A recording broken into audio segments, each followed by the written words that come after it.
Welcome to this edition of our on-air series for the Heritage Month. This season we're focusing on the Ga people, the people who normally reside in the Greater Accra region, who they are, what they do, where they've come from, and also some of their achievements and contributions to what we are as Ghanaians. We're very privileged to have a man of many parts to walk us through that history. He's in the person of Major Amarkai Amarteifio, a retired soldier, lawyer, sports administrator, and a politician. We call him our chairman. He's chairman of everything. And we are privileged to have him again on this series. My name is Bernard Avile. Major, it's great to see you again. You are looking in fine fettle. How are you? I'm fine, thank you very much indeed. Amazing. And you are looking well too. Thank you. So before we talk about history, before we talk about sports, I think in this series of interviews we are hearing this expression very much. Ablekuma, abakuma. And it's almost like a double-edged sword now. It's become something we've associated Gans with. How does that resonate with you? And what does it mean, this concept? Ablekuma, abakuma. What do Gans mean and how has it affected your fortunes, good and bad? It simply means everybody is welcome to Accra. Simply put, it means that foreigners are welcome, strangers are welcome. Anybody, anybody who cares to come to Accra is welcome to do so. They could come with whatever they have. Now, this is fine. This is a wonderful concept. This is humanity. This should be a universal concept, you know. A lot of places have been developed by outsiders and that sort of thing. In the case of Accra, in the case of the Ga people,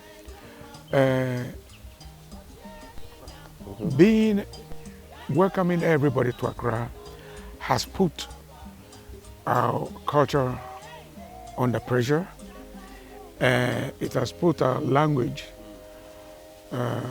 under pressure. To the point where if you want to exaggerate, you may say that the Ga culture is under threat.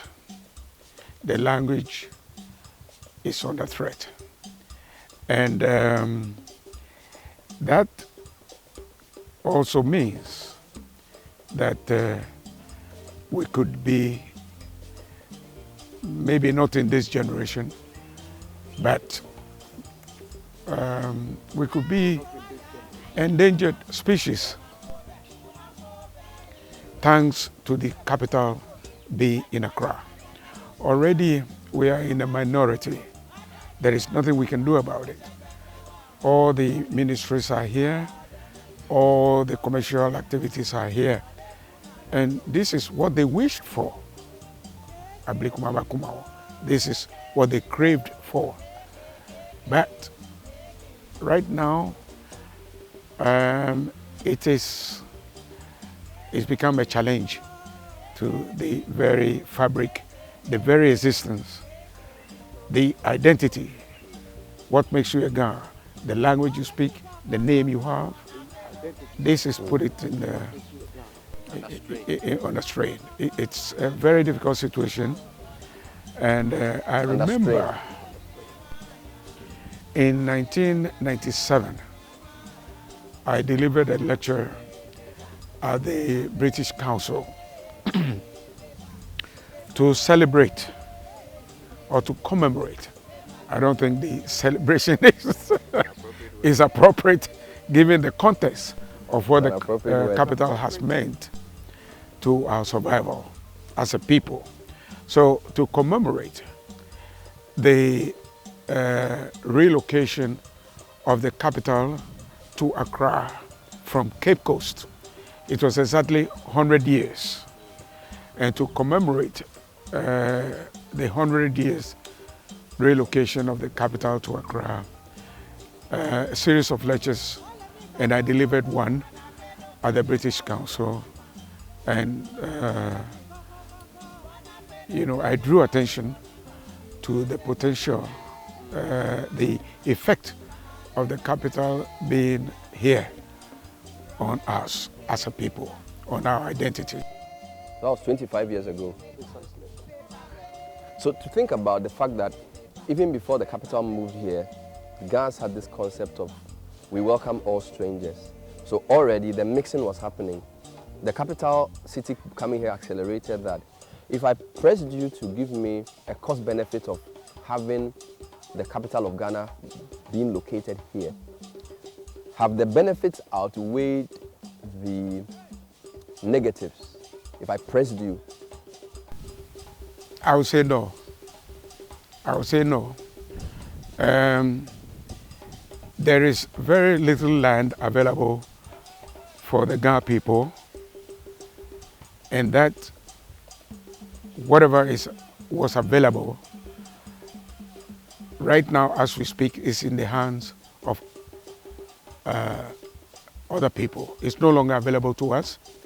Every inch of land that is taken for national purposes is 1 inch of land less for the people of Accra. We are coming to the point where we may not have, in my living time, in the foreseeable future, the place to bury our dead. It is that bad. Yes, we are getting to a point where we may not, never mind where to bury the dead, where to live as a Ghana. You know, now you may say that, well, isn't it the same chiefs and people who sell the land? But you are competing with money, which is probably more available to other people than to us. You know, so when it comes to land for sale, a Ghana person may not have the means to acquire it. We are facing a very difficult problem which must be addressed, and very urgently. Unfortunately, the very people that should address this problem are beneficiaries of this inequality. You know, they are beneficiaries. I mean, who doesn't want to have a piece of land in Accra? Who doesn't? And you are telling him that because somebody called Ghana needs the land, owned the land before, when he has the state power, he should spare him. Human nature doesn't work that way. It's very difficult to restrain what is happening to us. Wow. So there's a threat of cultural extinction. There's also the issue of survival because of space. But some would say because the capital is here, we've seen Ghanaians have more access to education, commercial opportunities, and cultural intermingling than most other groups. So a child born here compared to a child born in a rural area would have more opportunity. Has this materialized into the development we see in typical Ghana communities? So if I go to a typical Ghana community, would we say that with the capital being here, they've at least developed better than their compatriots in other parts of the country? Well, I wouldn't, to some extent, yes, that we have these lovely schools and that kind of thing. But let me tell you something very interesting. Before the advent of the capital in Accra, before 1896, and you know, at the turn of the 19th century, the 20th century, doctor, the word doctor in this country was synonymous with Ga. The first African doctor was Dr. Kutu, and that was in the 19th century, the first doctor. All the prominent doctors In fact, doctor was the same word as Ga. And then lawyers also. Horton Mills, 1896, Amarteifio, all before the advent of the capital. You know, so education has been very pivotal in Ghana development, Ghana society. And the capital being here may have added something to it. But a lot was deducted from it by the capital being here. Yes. We had our folklore. Ghana folklore is about doctors. Dr. Bruce Eyen Telema, you probably heard about. It's about doctors and sportsmen, mostly. Doctors and sportsmen. The songs, you know.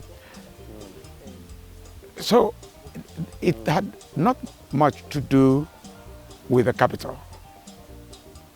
We had a lot of contact with foreigners from Europe and that kind of thing. And